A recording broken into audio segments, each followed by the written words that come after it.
Saludos cordiales, ahora veremos el capítulo 30, fármacos para el dolor, la inflamación y los trastornos artríticos. Introducción. Diversos trastornos médicos y lesiones se caracterizan por dolor e inflamación. Este capítulo describe las propiedades farmacológicas de los antiinflamatorios no esteroideos, AINE, muy usados para aliviar los síntomas de la artritis reumatoide, la artrosis y la gota, así como para aliviar el dolor y la fiebre que acompañan a muchos trastornos no artríticos. También los utilizan a diario millones de personas para tratar la cefalea. Este capítulo también analiza los fármacos antirreumáticos modificadores de la enfermedad y los fármacos para la prevención y el tratamiento de la gota. Artritis reumatoide. La artritis reumatoide es un trastorno autoinmune de causa desconocida. El aspecto fundamental de la artritis reumatoide es la inflamación articular, y la mayoría de los pacientes con artritis reumatoide tienen una evolución crónica y fluctuante de la enfermedad, que a pesar de las medidas terapéuticas puede producir destrucción del articular progresiva, deformidad, discapacidad y muerte prematura. La artritis reumatoide afecta al 2 al 3% de la población estadounidense, lo que hace que sea la enfermedad inflamatoria sistémica más frecuente. Es 3 veces más frecuente en mujeres que en hombres. La artritis reumatoide se caracteriza por inflamación articular simétrica que la mayoría de las veces afecta a las articulaciones pequeñas de las manos, las muñecas y los pies, aunque también afecta a las articulaciones de los tobillos, los codos, las caderas, las rodillas y a los hombros.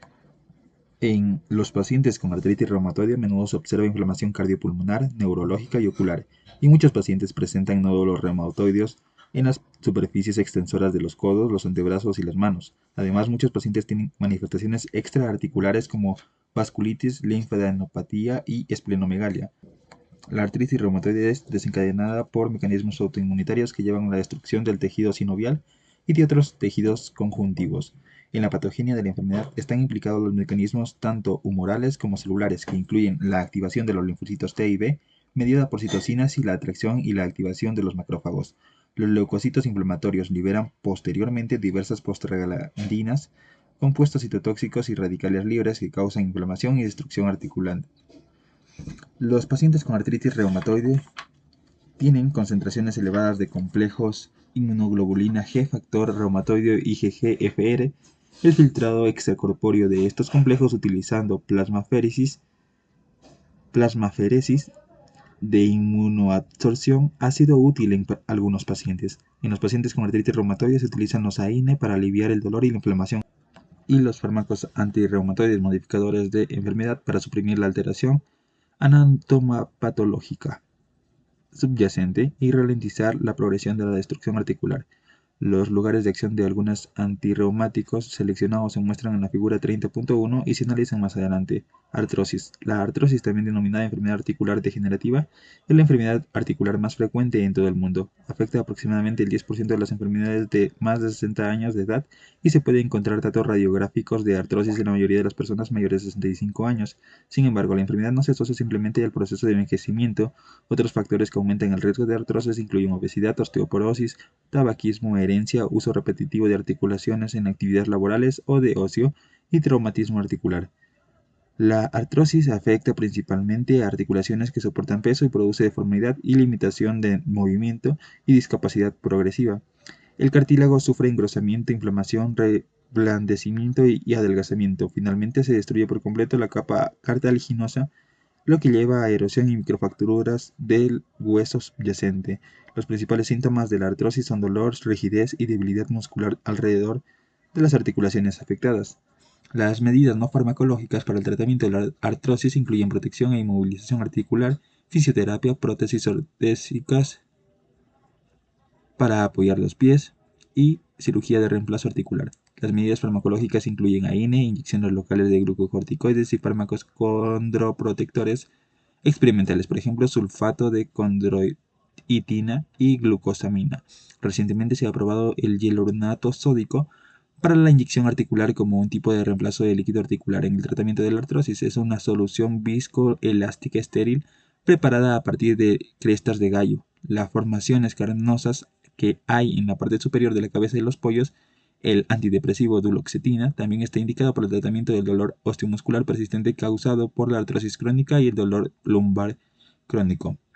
Gota. La gota es un síndrome artrítico causado por una respuesta inflamatoria a los cristales de urato monosódico monohidratado en las articulaciones, los túbulos renales y otros tejidos. El depósito de estos cristales se produce como consecuencia de la hiperuricemia, que puede deberse a la producción excesiva o excreción insuficiente de ácido úrico.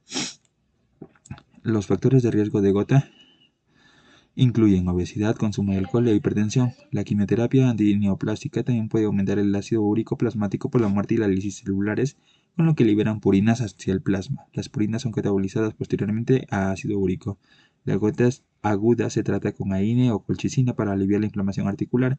Las crisis posteriores de gota se pueden prevenir con el tratamiento crónico con un fármaco que aumenta la excreción de ácido úrico o que inhibe la formación de ácido úrico y reduce la concentración sérica de ácido úrico, como se señala más adelante. Antiinflamatorios no esteroides. Mecanismo de acción.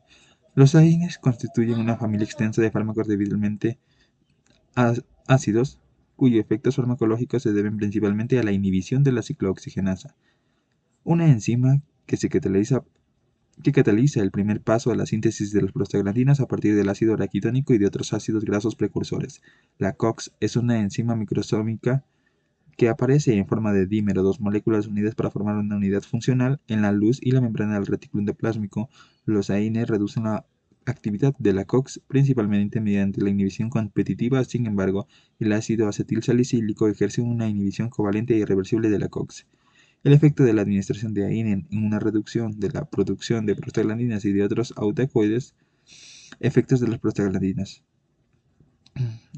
Las prostaglandinas tienen una función importante en la aparición del dolor, la inflamación y la fiebre. Las prostaglandinas se liberan desde las células en respuesta a estímulos químicos o traumatismos físicos. Sensibilizan las terminaciones nerviosas sensitivas a los estímulos nociceptivos y amplifican la generación de impulsos dolorosos. También favorecen la inflamación tisular, estimulando la quimiotaxis de las células inflamatorias, causando vasodilatación e incrementando la permeabilidad capilar y el edema. La fiebre se define como la elevación de la temperatura corporal hasta un nivel superior a 37 grados centígrados. Muchas veces se debe a una alteración de los mecanismos termorreguladores del hipotálamo. Las toxinas bacterianas y otros pirógenos estimulan la producción de citocinas por los leucocitos, y estas citocinas incrementan la síntesis de prostaglandinas en el área preóptica del hipotálamo. Las prostaglandinas después reajustan el termostato del cuerpo a un nuevo punto por encima del 37 grados centígrados. A su vez, esto activa los mecanismos que elevan la temperatura, como la reducción de la pérdida de calor mediante la vasodilatación cutánea, y hace que aumente la temperatura. Todos los AINES alivian la fiebre inhibiendo la síntesis de prostaglandinas en el hipotálamo, aunque estos fármacos no son capaces de reducir la temperatura corporal por debajo de los valores normales. B. Isoenzimas de la ciclooxigenasa. Actualmente se sabe que la ciclooxigenasa aparece en dos isoformas principales, COX-1 y COX-2. La COX-1 es una enzima constitutiva que se encuentra a concentraciones relativamente constantes en diversos tejidos. La COX-1 participa en la síntesis de prostaglandinas que tienen un efecto citoprotector sobre el tubo digestivo. También cataliza la formación de tromboxano A2 en plaquetas, lo que conlleva a la agregación plaquetaria y la hemostasia. Por el contrario, la COX-2 es una enzima inducible. Sus concentraciones normalmente son muy bajas en la mayoría de los tejidos, aunque rápidamente se regulan al alza durante el proceso inflamatorio por la acción de sustancias proinflamatorias, por ejemplo citocinas, endotoxinas y promotores tumorales. Parece que tanto la COX-1 como la COX-2 participan en la homeostasis renal. La mayoría de los AINES disponibles en la actualidad son inhibidores selectivos de la COX-1 y la COX-2. El descubrimiento de las isoenzimas de la COX llevó al desarrollo de inhibidores selectivos de la COX-2, el primero de los cuales fue el colecoxibib.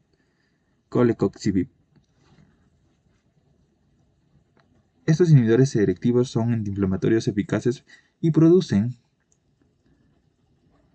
menos hemorragia digestiva y úlceras que los inhibidores no selectivos de la COX.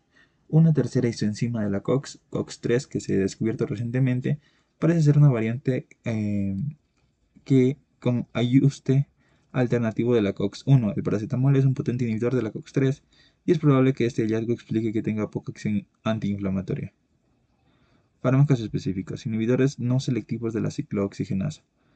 Entre los inhibidores no selectivos de la ciclooxigenasa están muchos AINE bien conocidos que están disponibles sin receta médica, como el ácido acetilsalicílico, el ibuprofeno, el ketoprofeno y el naproxeno. El paracetamol es un antiinflamatorio débil que también se incluye en esta clase de fármacos porque ejerce efectos analgésicos y antipiréticos mediante la inhibición de la COX. Como se muestra en la tabla 30.1, los AINE varían mucho en cuanto a potencia y semivida, aunque la mayoría de ellos se administran de 2 a 4 veces al día con alimentos.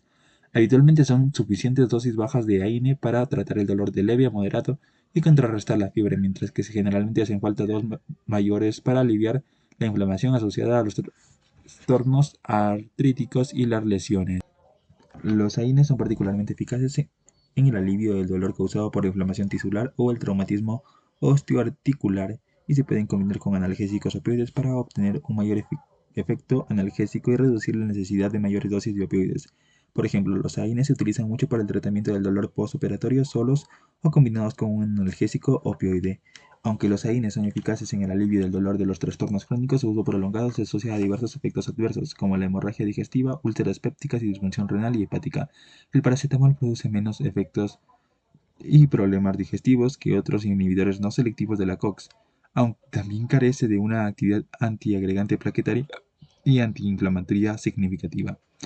Aunque el paracetamol se puede utilizar simultáneamente con otros AINE por complementar la analgesia, generalmente se deben evitar las combinaciones alternativas de los AINE, no solo porque aumentan el riesgo de efectos adversos digestivos y de otro tipo, sino también porque a veces tienen interacciones adversas. Por ejemplo, el ácido acetilsalicílico y otros salicilatos desplazan algunos AINE, por ejemplo, el ketorolaco, de las proteínas plasmáticas e incrementan significativamente sus concentraciones séricas. Los AINES pueden interactuar con un gran número de fármacos mediante mecanismos farmacocinéticos y farmacodinámicos.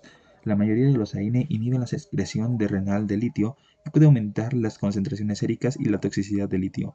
Los AINE pueden reducir el aclaramiento del metotrexato y de los aminoglucósidos.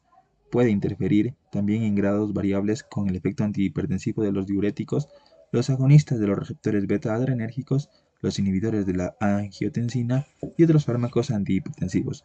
Cuando se administran con diuréticos ahorradores de potasio, los AINES se pueden causar retención de potasio y generar hiperpotasemia. Algunas interacciones medicamentosas se asocian solo a un AINE particular.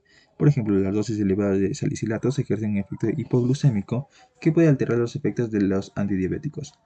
La indometacina reduce el efecto natriurético de los diuréticos. Puede causar nefrotoxicidad cuando se administran con triamtereno.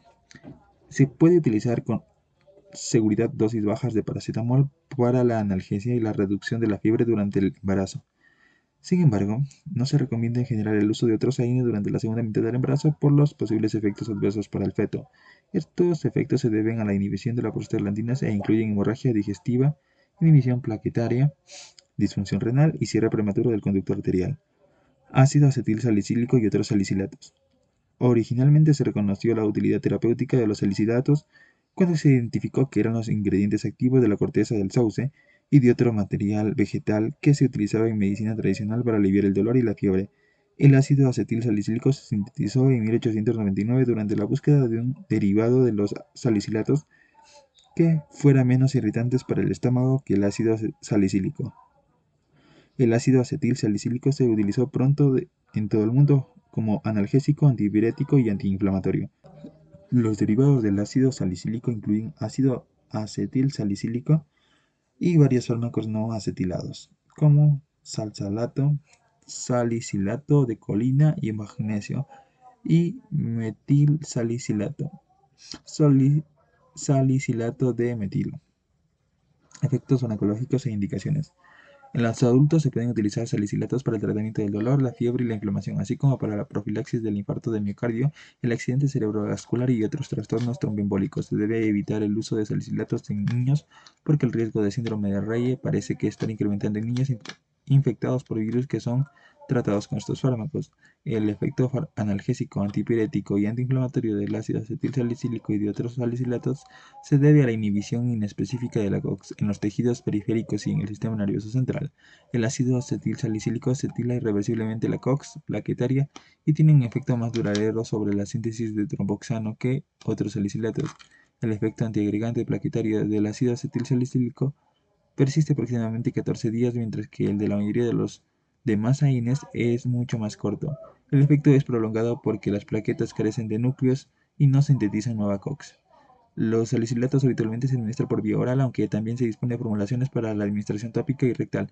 La dosis oral de ácido acetilsalicílico necesaria para inhibir la agregación plaquetaria es algo menor que la dosis oral necesaria para evitar o obtener los efectos analgésicos y antipiréticos, y es mucho menor que la dosis oral necesaria para aliviar la inflamación causada artríticos y otros trastornos inflamatorios. La figura 30.3 muestra la relación de la dosis de ácido acetilsalicílico y sus efectos farmacológicos y tóxicos. Farmacocinética. El ácido acetilsalicílico se absorbe bien mediante el intestino, aunque su administración simultánea de ácido antiácido puede ralentizar su velocidad de absorción o reduce significativamente su biodisponibilidad. El ácido acetilsalicílico es hidrolizado rápidamente a ácido salicilato por la esterasa plasmática, y esto explica su semivida plasmática corta, aproximadamente 15 minutos. La mayoría de los efectos farmacológicos del ácido acetilsalicílico se atribuye a su metabolito, el salicilato, que tiene una semivida aproximadamente de 2 horas. Sin embargo, el propio ácido acetilsalicílico es responsable de la inhibición irreversible de la COX plaquetaria y de la agregación plaquetaria. La mayor parte del ácido salicílico se forma a partir del ácido acetilsalicílico y de otros salicilatos se conjuga con glicina para formar ácido salicilúrico. Esta sustancia se excreta con la orina, junto con el 10% de salicilato libre y una cantidad similar de la conjugados glucurinados. La velocidad de excreción del salicilato se ve afectada por el pH. Por este motivo, en casos de sobredosis del fármaco, se alcaliniza la orina mediante la administración de bicarbonato sódico para incrementar la ionización y la eliminación del ácido salicílico. Cuando se ingiere una dosis terapéutica del ácido salicílico o de otro salicilato, la velocidad de metabolismo y de la excreción de salicilato son proporcionales a la concentración plasmática del fármaco. Eliminación del primer orden. Cuando se ingiere una dosis excesiva, las vías de eliminación se saturan y se genera una eliminación de orden cero. Por este motivo, las dosis mayores pueden elevar terapéuticamente y rápidamente la concentración de salicilato plasmático hasta valores tóxicos, especialmente en ancianos, que tienen el máximo riesgo de toxicidad del ácido salicilato. Efectos adversos. El uso del ácido acetilsalicílico en niños con varicela y otras infecciones víricas se ha asociado a síndrome de Reye. Como se ha mencionado, el tratamiento con salicilato se debe evitar en los niños. Las dosis terapéuticas del ácido acetilsalicílico pueden cruzar y causar irritación gástrica y contribuir a la hemorragia digestiva y las úlceras pépticas. Dosis terapéuticas moderadamente elevadas pueden producir acúfenos que se describen como una sensación auditiva anormal o un ruido de zumbido, y se consideran que son un signo temprano de toxicidad por los salicilatos. Las dosis excesivas de ácido acetilsalicílico producen los efectos tóxicos que se muestran en la figura 30.3. La hiperventilación se debe a la estimulación directa e indirecta del centro respiratorio vulvar, y a menudo se lleva al aumento de la eliminación de dióxido de carbono y la alcalosis respiratoria. Mayores concentraciones de salicilato plasmático pueden causar fiebre, deshidratación y acidosis metabólica grave. Si no se tratan rápidamente, estos episodios pueden culminar en shock, coma, insuficiencia multiorgánica y muerte. Las dosis excesivas de ácido acetilsalicílico también producen hipoprotrombinemia, que es una alteración de la homeostasia y causa hemorragia. La hipersensibilidad del ácido acetilsalicílico es un trastorno infrecuente pero grave que puede causar reacciones anafilácticas graves y potencialmente mortales. Los síntomas de la intolerancia al ácido acetilsalicílico incluyen rinitis vasomotora, angioedema y urticaria, abones. La sensibilidad del ácido acetilsalicílico aparece la mayoría de las veces en personas con asma, pólipos nasales o urticaria crónica. Los pacientes que han tenido una reacción de hipersensibilidad grave a ácido acetilsalicílico o otros salicilatos no deben recibir ningún otro tipo de AINE, porque existe un riesgo de sensibilidad cruzada al 5% entre los salicilatos y otros AINE. Tratamiento de la sobredosis de salicilato. El tratamiento de la intoxicación por salicilato puede incluir lo siguiente: inducción del vómito y lavado gástrico para extraer el fármaco no absorbido, administración intravenosa de bicarbonato sódico para contrarrestar la acidosis metabólica e incrementar la ionización del salicilato en los riñones y aumentar la velocidad de excreción del salicilato, y administración de líquidos, electrolitos y otro tratamiento que soporte según sea necesario. Paracetamol. Efectos farmacológicos e indicaciones. Durante más de 100 años se ha estado disponible el paracetamol, también conocido como APAP, pues su nombre químico N-acetil-P-aminofenol, para el tratamiento del dolor leve y la fiebre. El paracetamol ejerce efectos analgésicos y antiinflamatorios a dosis que se toleran bien y que producen notablemente pocos efectos adversos durante la administración a corto plazo, al contrario que el ácido acetilsalicílico. El uso del paracetamol no se ha asociado a síndrome de Reye, por lo que se puede administrar de manera segura a niños con fiebre causada a una enfermedad vírica. El paracetamol tiene una actividad antiinflamatoria débil que parte porque es inactivado por los peróxidos que se generan en las células del tejido inflamado. Datos recientes sugieren que la coexistencia y la existencia de una tercera isoforma de COX, denominada COX-3, que mide el dolor y la fiebre y que está sujeta a inhibición por el paracetamol. El paracetamol tiene poco efecto sobre la COX, único motivo por el que carece la actividad antiinflamatoria, aunque no se considera que el paracetamol sea un fármaco de primera línea en pacientes con trastornos artríticos. A veces se utiliza como analgésico en los pacientes que tienen artritis leves. Como el paracetamol no puede inhibir la síntesis de tromboxano y la agregación plaquetaria, no se utiliza para la profilaxis del infarto de miocardio, el accidente cerebrovascular u otros trastornos tromboembólicos debido al éxito de la inyección de ketorolaco para el dolor. Actualmente hay una forma inyectable de paracetamol farmacocinética. El paracetamol se absorbe rápidamente en el intestino, tiene una unión mínima en la proteína plasmática y se distribuye de forma extensa a los tejidos periféricos y el sistema nervioso central. Como se muestra en la figura 30.4, el paracetamol sufre un metabolismo extenso por varias vías en el hígado. La mayor parte del fármaco se conjuga con sulfato y glucurónido, y estos metabolitos se excretan en la orina. El citocromo P450 transforma una pequeña cantidad de paracetamol con un intermediario quinónico potencialmente hepatotóxico. Cuando se toma una dosis terapéutica del paracetamol, el intermediario quinónico es inactivado rápidamente mediante conjugación con el glutatión. No obstante, las dosis tóxicas de paracetamol agotan el glutatión hepático, producen una acumulación del intermediario quinónico y causan necrosis hepática. Para prevenir la lesión hepática, los pacientes que han ingerido una sobredosis y que se determina que tienen riesgo de hepatotoxicidad pueden recibir acetilcisteína, un compuesto sulfidrilo que se conjuga con el intermediario quinónico y hace que sea inofensivo. Efectos adversos. Algunos datos epidemiológicos indican que el uso prolongado de paracetamol se asocia a un aumento del riesgo de disfunción renal, aunque las dosis terapéuticas del paracetamol son doblemente poco tóxicas. La ingestión de 20 o 30 comprimidos es suficiente para producir la hepatotoxicidad potencialmente mortal. Tratamiento de la sobredosis de paracetamol. Como la hepatotoxicidad avanza rápidamente a lo largo de varios días después de una sobredosis de paracetamol, el tratamiento rápido con acetilcisteína puede prevenir o reducir significativamente la hepatotoxicidad. Ibuprofeno, ketoprofeno y naproxeno. Efectos farmacológicos e indicaciones. El ibuprofeno, el ketoprofeno y naproxeno se encuentran entre los AINE más utilizados por el dolor y la inflamación causados por traumatismos, infecciones, trastornos autoinmunitarios, neoplásicos, degeneración articular y otras causas. Al inhibir de forma reversible y no selectiva las enzimas de la COX, estos fármacos ejercen más efectos analgésicos, antipiréticos y antiinflamatorios. Se dispone de formulaciones a dosis bajas de estos fármacos de venta sin receta para el tratamiento del dolor y la inflamación leves.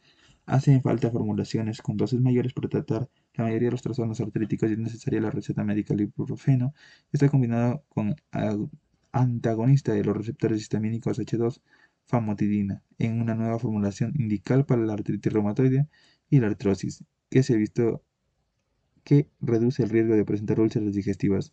Al igual de manera se dispone de una nueva formulación de naproxeno y esomeprazol para el tratamiento de la artritis.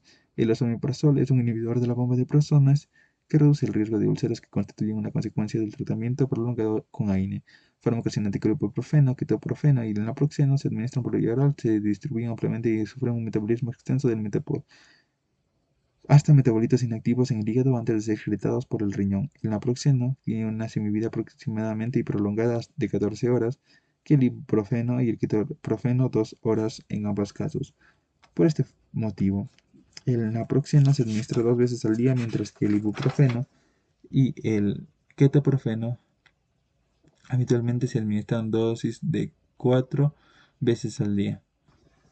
Igual que con el ketorolaco y el paracetamol, se dispone de una forma inyectable de ibuprofeno. Efectos adversos. El efecto adverso del ibuprofeno y otros fármacos producen irritación gástrica dependiente de la dosis, náuseas, dispepsia y hemorragia. La administración prolongada de dosis elevadas se ha asociado a enfermedades ulcerosas péptico, aunque el uso de corto plazo dosis baja produce muy pocos efectos adversos. La toxicidad hepática y la toxicidad renal se encuentran entre los efectos graves que se han descrito. En algunos casos se ha producido insuficiencia renal aguda después del uso a corto plazo de dosis terapéuticas en pacientes que no ingirieron cantidades adecuadas del líquido y se hidrataron. Indometacina, sulfindaco y ketorolaco. La indometacina es un derivado del ácido indolacético. Es uno de los inhibidores más potentes de las enzimas de la COX. Debido a su mayor tendencia a causar efectos adversos, este fármaco habitualmente se reserva para el tratamiento de las enfermedades inflamatorias agudas, moderadas o graves. También se utiliza para tratar a los lactantes con conducta arterial permeable. En estos lactantes, la indometacina inhibe la síntesis de prostaglandinas y lleva al cierre de conducto arterial. Las incidencias de los efectos adversos y del sistema nervioso central es de mayor con indometacina que con otros muchos. AN. El tratamiento con indometacina también se asocia a riesgo de toxicidad hematológica grave, por lo tanto, el tratamiento se debe limitar al uso a corto plazo siempre que sea posible y se debe monitorizar con atención a los pacientes. El sulindaco es realmente un profármaco que se convierte en un metabolito sulfurado activo. El compuesto original, el sulfidóxido de sulindaco, es inactivo en ensayos de inhibición de la COX, realizando in vitro, porque la biotransformación en el hígado da lugar al metabolito activo. Destaca por tener un efecto conservador de la función renal, de manera que dosis moderadas alteran la protección renal de prostaglandinas menos que otros AINE. Aparte de este tratamiento con la artritis reumatoide, también se utiliza para tratar la adenoma en la enfermedad polipópsica. El ketorolaco tiene una actividad analgésica potente y fue el primer AINE de que se dispuso para uso parenteral, para administración intravenosa o intramuscular. En estudios de dolor postoperatorio leve y moderado, el ketorolaco produjo un nivel de analgesia comparable a la de la morfina, pero con unos efectos de náuseas, vómitos y somnolencia. Por lo tanto, se ha utilizado mucho para el tratamiento a corto plazo del dolor moderado, como el dolor postoperatorio asociado a la cirugía dental. Se utiliza la solución oftálmica de ketorolaco para tratar la conjuntivitis alérgica y la inflamación ocular postoperatoria. También se formula en un aerosol nasal para el tratamiento a corto plazo del dolor moderado o moderadamente intenso. El ketorolaco produce menos efectos adversos digestivos y en el sistema nervioso central que los analgésicos opioides, aunque conlleva un riesgo elevado de toxicidad hematológica y de otros efectos adversos. Por este motivo, el tratamiento oral parenteral o intranasal con ketorolaco está limitado a 5 días o menos en pacientes con enfermedad renal o hepática, que se debe utilizar con precaución de ketorolaco porque se asocia a un aumento del riesgo de insuficiencia renal o hepática grave. En 1998 se retiró del mercado un fármaco similar, el bromfenaco, después de que se recibieran notificaciones de post-comercialización de insuficiencia hepática y muerte. Piroxicam y nabumetona. El piroxicam es un antiinflamatorio eficaz con un potencial igual a la del ácido acetilsalicílico y el naproxeno para el tratamiento crónico de la artritis reumatoide. La principal ventaja del piroxicam es su vida plasmática de 50 horas, lo que permite administrar una toma única diaria de la mayoría de los pacientes, aunque puede tardar hasta 2 semanas en alcanzarse el efecto terapéutico máximo. Uno de los pocos no ácido, la nabumetona, es un profármaco cetónico con actividad inhibidora débil de la COX in vitro. Se convierte en uno o más metabolitos activos in vivo y con estos metabolitos se produce una potente inhibición de la actividad de la COX. También tiene la ventaja de una semivida de 20 horas que permite la administración de una única toma diaria en la mayoría de los pacientes. Etodolaco y meloxicam. Después del descubrimiento de la COX-2 se vio que otros AINE como el meloxicam y el etodolaco que se comercializan en Europa o en Estados Unidos como AINE más seguros eran inhibidores preferenciales de esta isoenzima. Son más selectivos por la COX-2 que los AINEs típicos, aunque no son tan selectivos como el inhibidor de la COX-2 que queda, el celecoxib. Diclofenaco. El diclofenaco está disponible en diversos preparados que pueden ser de liberación inmediata o liberación extendida, un parche transdérmico y una formulación para administración tópica. Esta última formulación contiene diclofenaco sódico al 1% y está indicada para tratar el dolor asociado a la artrosis en articulaciones susceptibles de tratamientos tópicos. El diclofenaco también está disponible en una dosis oral rápidamente soluble que alcanza las concentraciones plasmáticas máximas en 28 minutos. Inhibidores selectivos de la ciclooxigenasa 2, celocoxib, rofecoxib y valdecoxib. Los inhibidores selectivos de la COX-2 son un nuevo grupo de fármacos que tienen una actividad antiinflamatoria potente sin producir una toxicidad digestiva significativa. Al celecoxib, el primer inhibidor selectivo de la COX-2 que se comercializó, se le siguió pronto la salida del mercado del rofecoxib y el valdecoxib. En conjunto se conocen estos fármacos como coxibs. A finales de 2004, los fabricantes de Rofecoxib retiraron voluntariamente el fármaco del mercado después de que se analizaran los datos de un ensayo clínico en el que se estudió la eficacia del Rofecoxib para prevenir la recurrencia de los pólipos colorectales. En este estudio se vio un aumento del riesgo relativo de episodios cardiovasculares confirmados, por ejemplo, infarto de miocardio y accidente cerebrovascular, comenzando después de 18 meses de tratamiento en los pacientes que tomaron Rofecoxib en comparación con los que tomaron el placebo. También se observó que un aumento del riesgo de episodios cardiovasculares después de la cirugía cardíaca en pacientes tratados con Valdecoxib. En pacientes tratados con Valdecoxib también se describieron reacciones cutáneas graves, por ejemplo, electrólisis epidérmico tóxica, el síndrome de Stevens-Johnson y eritema multiforme, algunos de los cuales llevaron a la muerte de los pacientes. Por este motivo, la FDA retiró del mercado Valdecoxib en 2005. En relación con el Celecoxib, los pacientes de un ensayo clínico de cáncer de colon que tomaron 400 miligramos de Celecoxib 2 veces al día tuvieron un riesgo de episodios cardiovasculares 3 a 4 veces al día mayor que los que tomaron el placebo. En los pacientes del ensayo que tomaron 200 gramos de Celecoxib 2 veces al día, el riesgo fue 2.5 veces mayor. En consecuencia, el FDA reforzó la advertencia en relación con el riesgo cardiovascular del único inhibidor selectivo de la COX-2 que sigue en el mercado, el Celecoxib, y de todos los AINES excepto del ácido acetil salicílico. Aunque el riesgo cardiovascular puede dificultar el uso más generalizado de los COX-10 y de otros AINE, estudios recientes demuestran que los AINE pueden retrasar o ralentizar la progresión de la enfermedad de Alzheimer. La neurodegeneración que se produce en esta enfermedad se acompaña de mecanismos inflamatorios en los que participan la COX y la activación de la cadena de complemento. Además, en algunas células cancerosas se observa un aumento de la expresión de la COX-2 y la angiogenia esencial para el crecimiento del tumor necesita la actividad de la COX-2. La sobreexpresión de la COX-2 lleva a un aumento de la expresión del factor de crecimiento endotelial vascular, un factor fundamental para la angiogenia tumoral. Por lo tanto, el uso habitual de AINE puede reducir el riesgo de presentar cáncer, particularmente el cáncer de colon, sobre todo si se utiliza un inhibidor selectivo de COX-2. Efectos farmacológicos e indicaciones. El Celecoxib es un potente analgésico, antipirético y antiinflamatorio, porque las plaquetas contienen únicamente isoenzima COX-1. Estudios clínicos de artrosis y artritis reumatoide se ve que el Celecoxib era tan eficaz como el naproxeno sin producir efectos adversos significativos. Sin embargo, en un estudio de tratamiento del dolor postoperatorio se encontró que la analgesia que producía el Celecoxib era insuficiente para controlar el dolor después de una operación de la cirugía general. En estudios de laboratorio, los investigadores encontraron que el Celecoxib era más eficaz en los inhibidores no selectivos de COX en la protección contra la cardiogenia colónica. Este hallazgo sugirió que la posibilidad de uso profiláctico de los COX-10 en pacientes con riesgo elevado de cáncer de colon. Sin embargo, los ensayos clínicos se detuvieron por los episodios cardiovasculares.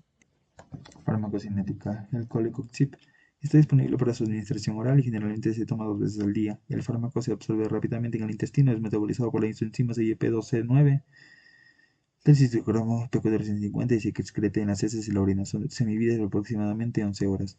Efectos adversos e interacciones. Aparte del riesgo de episodios cardiovasculares, el Celecoxib parece tener una incidencia baja en reacciones adversas, las más frecuentes de las cuales son diarrea, dispepsia y dolor abdominal. Se asocia a una incidencia de úlceras gastroduodenales mucho menos que los AINES no selectivos.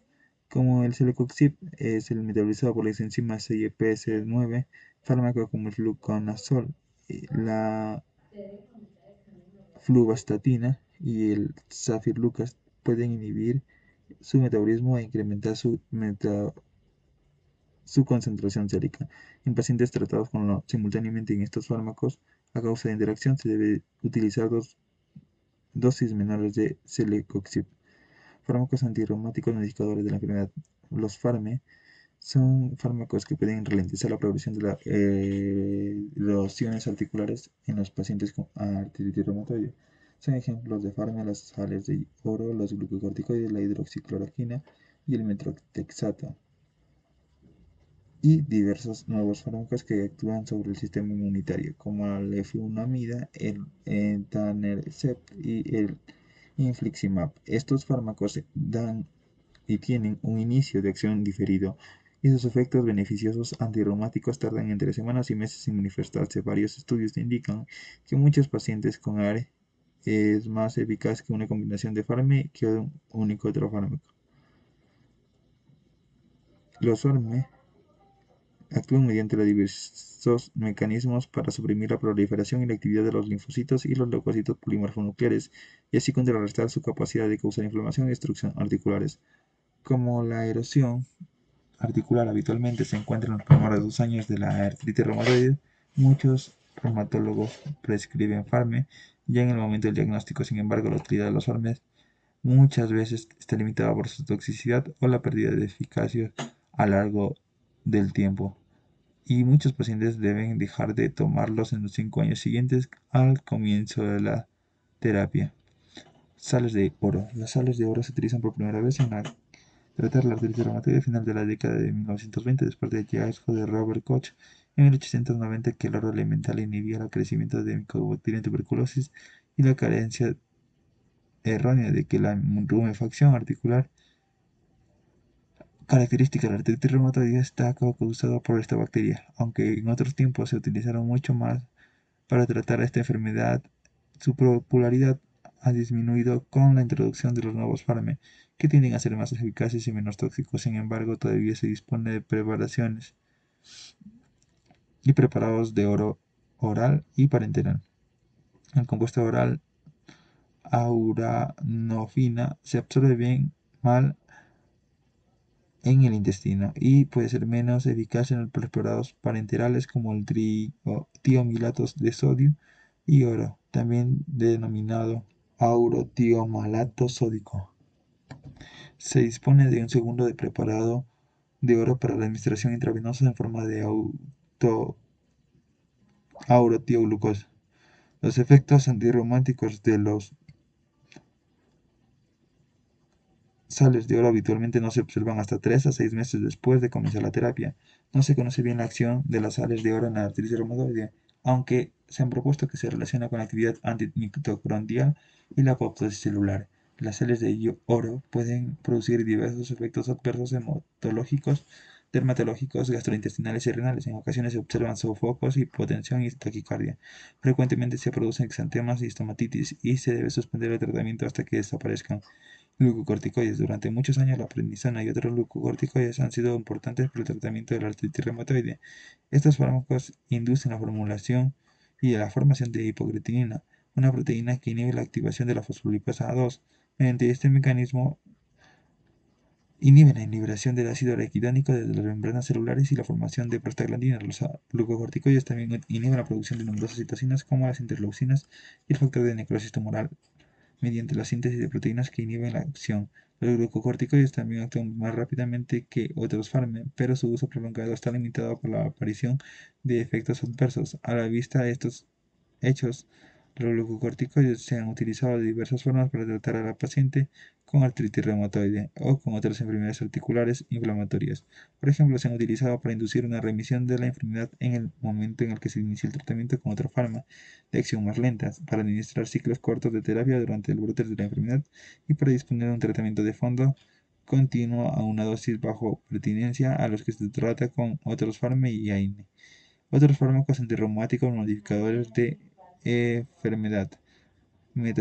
Metotrexato. El metotrexato es un fármaco antineoplásico e inmunomodulador cuyas propiedades se analizan con detalle en el capítulo 45. Se utilizó por primera vez para tratar la artritis reumatoide en la década de 1980 y sigue utilizando el fármaco único más eficaz que se dispone en la actualidad. Tiene varios mecanismos de acción, inhibe la folato reductasa humana y reduce la disponibilidad de las formas activas de folato necesario para la síntesis de timidilato y ADN. También inhibe la proliferación de los linfocitos y la síntesis de citocinas y factor reumatoide. Además, interfiere con la quimiotaxis de los leucocitos polimorfonucleares y reduce la producción de las citocinas y los radicales libres que dañan la membrana sinovial y el hueso. Se considera que el metotrexato es el fármaco antirreumatoide modificador de enfermedad de elección en la mayoría de los pacientes con artritis reumatoide.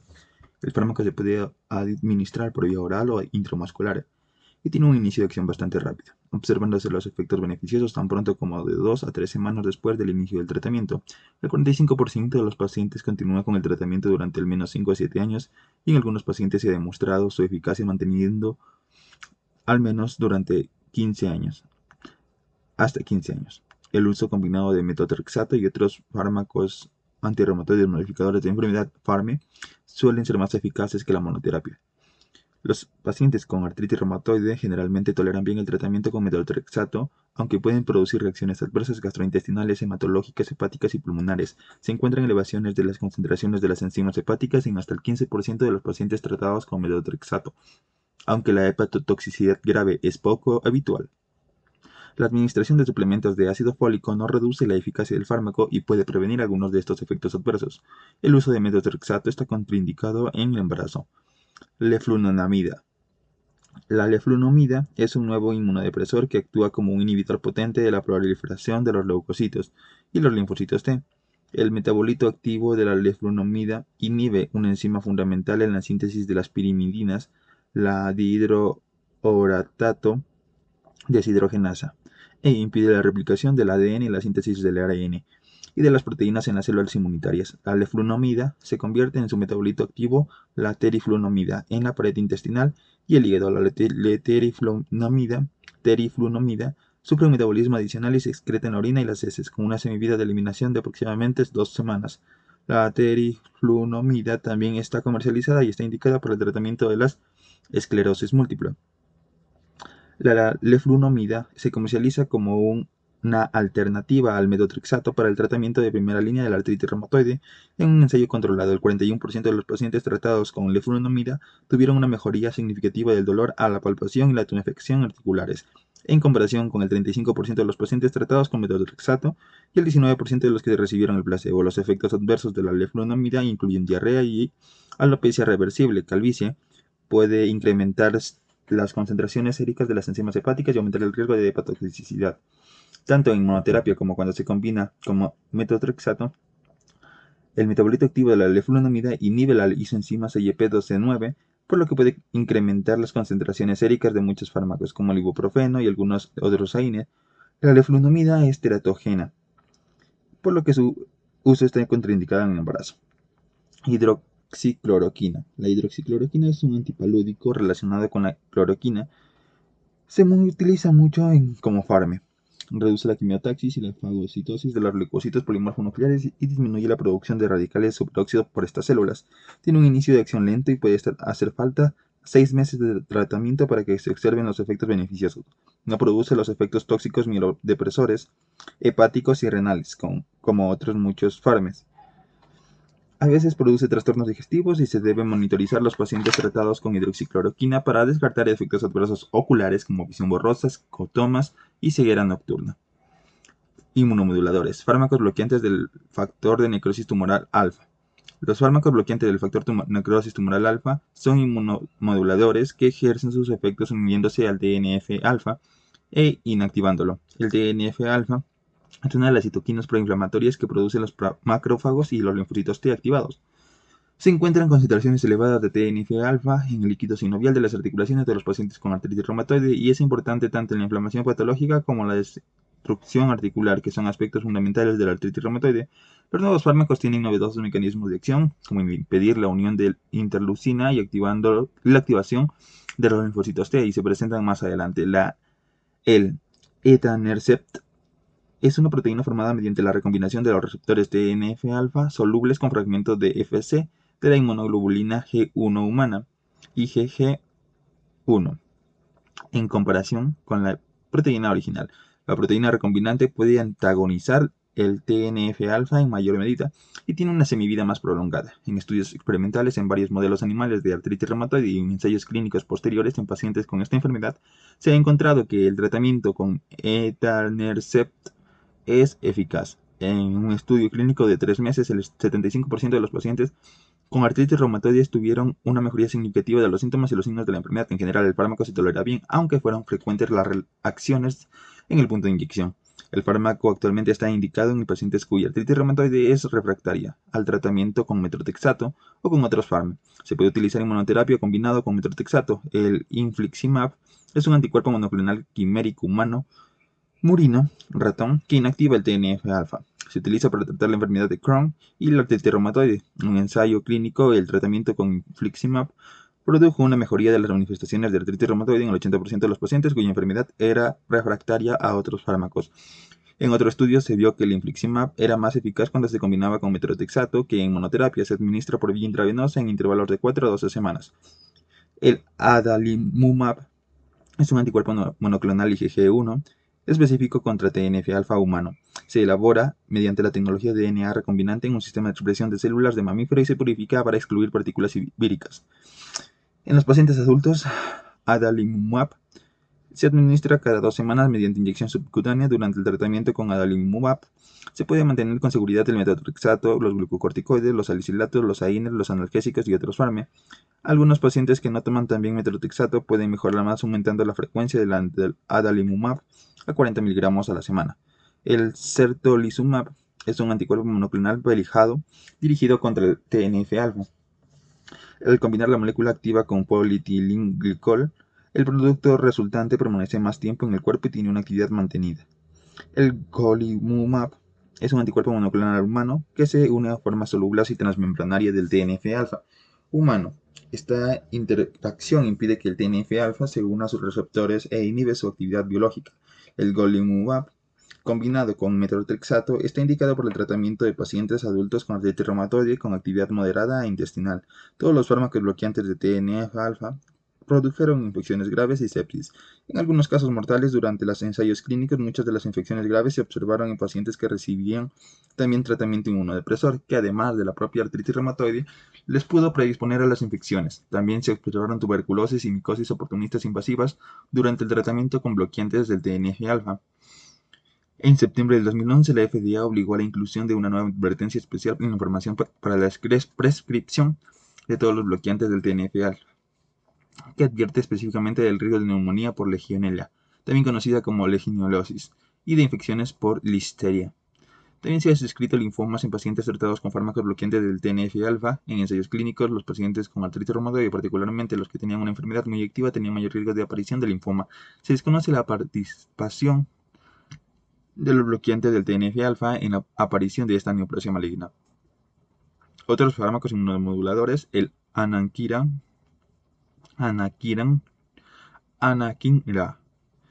es otra forma recombinante del antagonista del receptor de interleucina 1 que difiere solo por la adición de un único residuo de metionina en el extremo aminoterminal.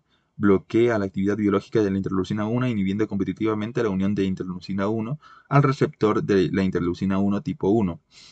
En respuesta a estímulos inflamatorios se induce la producción de interleucina 1 que media la respuesta inflamatoria e inmunitaria. La interleucina 1 tiene una amplia variedad de actividades como degradación del cartílago porque produce o induce la pérdida rápida de proteoglucanos y estimulación de la reabsorción ósea. La concentración de la interleucina 1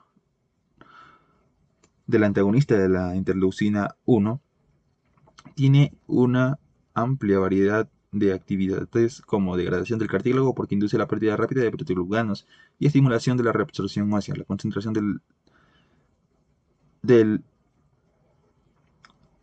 antagonista del receptor de interleucina 1 natural en el líquido sinovial de los pacientes con artritis reumatoide no es suficiente para competir con la mayoría de producción de la interleucina 1. La dosis recomendada de anakinra es 100 mg por día, administrada a diario mediante inyección subcutánea. Los efectos adversos son los mismos que los bloqueantes del TNF y los más preocupantes son las infecciones graves y el linfoma. Abatacept es un modulador selectivo de la coestimulación e inhibe la activación de los linfocitos T, uniéndose a marcadores de la superficie celular proteínas de los leucocitos. Los linfocitos T activados participan en la artritis reumatoide y se encuentran en el líquido sinovial de los pacientes con artritis reumatoide. El abatacept es una proteína recombinante elaborada uniendo el dominio extracelular del antígeno 4 asociado a los linfocitos T citotóxicos humanos a la porción de la de FC modificada de la inmunoglobulina 1, G1, humana. La porción CTL4 de la molécula es la que se une a las proteínas específicas de la superficie celular de los linfocitos T para impedir su activación. El abatacept es el primer y único producto biológico para el tratamiento de la artritis reumatoide que está disponible en una formulación subcutánea autoinyectable. El tocilizumab es un anticuerpo monoclonal antirreceptor de la IL-6 humanizado. Se une selectivamente a los receptores de la IL-6 y bloquea la actividad de esta interleucina. La IL-6 es una citocina proinflamatoria producida por diversos tipos celulares como los linfocitos T, B, monocitos y fibroblastos. El tocilizumab está indicado para el tratamiento de la artritis reumatoide y tiene una indicación específica para el tratamiento de la artritis idiopática juvenil sistémica activada en pacientes con 2 años de edad y mayores. El apremilast es un inhibidor de la fosfodiesterasa tipo 4, que es la isoenzima que se expresa primariamente en las células inmunitarias y es específica para la degradación del adenosina monofosfato cíclico. La inhibición de la fosfodiesterasa tipo 4 por el apremilast incrementa la concentración de AMP cíclico, lo que reduce la expresión del TNF-alfa y de otras situaciones proinflamatorias. Sulfasalacina y penicilamina. La sulfasalacina se utilizó originalmente para el tratamiento de la artritis reumatoide en la década de 1930, aunque ha sido autorizada recientemente por la FDA para esta indicación. En las décadas de 1920 y 1930, los científicos plantearon la teoría de que la artritis reumatoide era una enfermedad inflamatoria causada por una infección del tubo digestivo. En consonancia con esta hipótesis se desarrolló la sulfasalacina, que es una formulación que combina el antiinflamatorio, el ácido 5-aminosalicílico, con un antibacteriano y la sulfapiridina.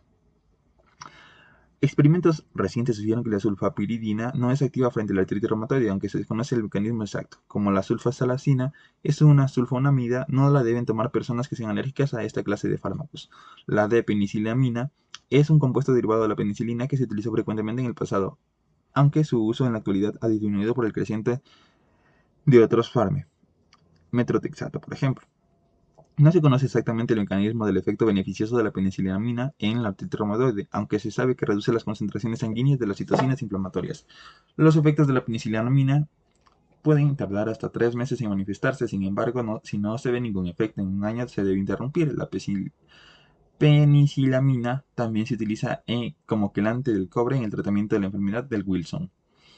Fármacos para el tratamiento de la gota. Fármacos para prevenir la crisis de gota. La crisis de gota se puede prevenir reduciendo la concentración sérica de ácido úrico. El Probenecid y el Lesinurad tienen este efecto incrementando la excreción de ácido úrico, mientras que el allopurinol y otros fármacos lo hacen inhibiendo la síntesis de ácido úrico. Una tercera clase de fármaco aporta enzimas catabólicas para revertir la hiperuricemia. El metabolismo del ácido úrico y los lugares de acción de los fármacos se muestran en la figura 30.5. Fármacos uricosúricos. Los fármacos uricosúricos, como el Probenecid, se utilizan para prevenir las crisis de gota para personas con una secreción insuficiente de ácido úrico, que viene indicada por una excreción de ácido úrico en 24 horas menor de 800 miligramos. El Probenecid es un ácido débil que inhibe competitivamente la reabsorción de ácido úrico por los túbulos renales e incrementa la excreción de ácido úrico. El fármaco se toma por vía oral y se debe tragar con un vaso entero de agua para garantizar un aporte adecuado de líquido. El tratamiento debe comenzar con una dosis baja que se debe aumentar gradualmente hasta que se obtenga un efecto uricosúrico adecuado o hasta que se alcance la dosis máxima. El tratamiento con Probenecid habitualmente se tolera bien. El uso de ácido acetilsalicílico y otros salicilatos puede alterar o interferir con el efecto uricosúrico del Probenecid, por lo que los pacientes deben evitar el consumo simultáneo de estos fármacos. Las dosis elevadas del salicilato inhiben la reabsorción de ácido úrico y ejercen un efecto uricosúrico. Sin embargo, las dosis bajas de salicilatos inhiben la secreción de ácido úrico por los túbulos renales e incrementan las concentraciones séricas del ácido úrico. El lesinurad reduce las concentraciones séricas del ácido úrico inhibiendo la función de las proteínas transportadoras que participan en la reabsorción de ácido úrico en el riñón. El lesinurad inhibe la función de los transportadores apicales responsables de la reabsorción del ácido úrico. El transportador de ácido úrico 1 y el transportador de aniones orgánicos 4 es responsable. El transportador de ácido úrico 1 y es responsable de la mayor parte de la reabsorción de ácido úrico filtrado desde la luz tubular renal. Inhibidores de la xantina oxidasa. Se utiliza el allopurinol para prevenir la crisis de la gota en personas con una producción excesiva de ácido úrico, que viene indicada por una excreción de ácido úrico en 24 horas mayor de 800 miligramos. En ocasiones también se utilizan para prevenir la hiperuricemia y la gota en pacientes que reciben la quimioterapia antineoplásica, cuya velocidad de catabolismo de purina es elevada debido a la muerte de las células neoplásicas. El allopurinol y su metabolito activo, el oxipurinol, también denominado aloxantina, reduce la producción de ácido úrico porque inhibe la xantina oxidasa. Las enzimas que convierte la hipoxantina en xantina y la xantina en ácido úrico. El allopurinol es un inhibidor competitivo de la xantina oxidasa. Al contrario de los fármacos uricosúricos, el allopurinol reduce la excreción del ácido úrico e incrementa la de la hipoxantina. Además, el allopurinol aumenta la reutilización de hipoxantina y xantina para la síntesis de nucleótidos y ácidos nucleicos mediante la inhibición de la hipoxantina guanina monofosforilasa. ribosiltransferasa. El consiguiente aumento de la concentración de nucleótidos lleva a un aumento de la inhibición por retroalimentación de la síntesis de nuevo de purinas. Al reducir las concentraciones séricas y urinarias de ácido úrico por debajo de sus límites de solubilidad, el allopurinol impide o reduce el depósito de urato, lo que permite prevenir la aparición o la progresión de artritis gotosa y de la nefropatía por urato. El allopurinol se administra por vía oral. La mayor parte de los fármacos se convierte rápidamente en su metabolito activo, el oxipurinol, en el hígado. El oxipurinol tiene una semivida aproximadamente de 20 horas. La mayor parte de este metabolito se excreta sin cambios en la orina. Aproximadamente el 25% de los pacientes no toleran el allopurinol por sus efectos adversos, que incluyen náuseas, vómitos, hepatitis, exantema y otras formas de hipersensibilidad. Como el allopurinol inhibe el catabolismo de la azatioprina y la mercaptopurina, puede ser necesario reducir las dosis de estos fármacos si se administra allopurinol combinado con cualquiera de ellos. El febuxostat es el primer nuevo fármaco para tratar la gota en más de 40 años. También se hizo un inhibidor competitivo de la xantina oxidasa, aunque tiene la ventaja única de una única toma al día, y es más eficaz que el allopurinol. También es más selectivo por la xantina oxidasa que el allopurinol porque no es un análogo de purinas. Los efectos adversos son leves e infrecuentes, aunque incluye elevaciones de las enzimas hepáticas, náuseas, artralgias y exantema. Preparados de enzimas catabólicas. Recientemente se ha autorizado una formulación para infusión intravenosa de pegloticasa para los pacientes con gota crónica refractaria. La pegloticasa es uricasa recombinante y ejerce su efecto terapéutico catalizando la oxidación de ácido úrico a alantoína, lo que reduce el ácido úrico sérico. La alantoína es un metabolito de purinas inerte e hidrosoluble que se elimina fácilmente mediante excreción renal. La pegloticasa se debe administrar en la consulta y se debe disponer de medidas de soporte, porque hay riesgo de reacciones alérgicas potencialmente mortales. Una enzima uricasa recombinante similar a la rasburicasa está indicada solo por el tratamiento inicial de las concentraciones plasmáticas de ácido úrico en pacientes pediátricos y adultos con leucemia, linfoma y neoplasias malignas sólidas que reciben terapia antineoplásica. Como ya se ha mencionado, la quimioterapia antineoplásica produce lisis tumoral y muerte celular y puede causar una elevación anormal del ácido úrico plasmático, síndrome de lisis tumoral. Su administración por vía intravenosa conlleva los síntomas y los mismos riesgos de reacciones alérgicas que la pegloticasa. Fármacos para tratar la crisis de gota, indometacina.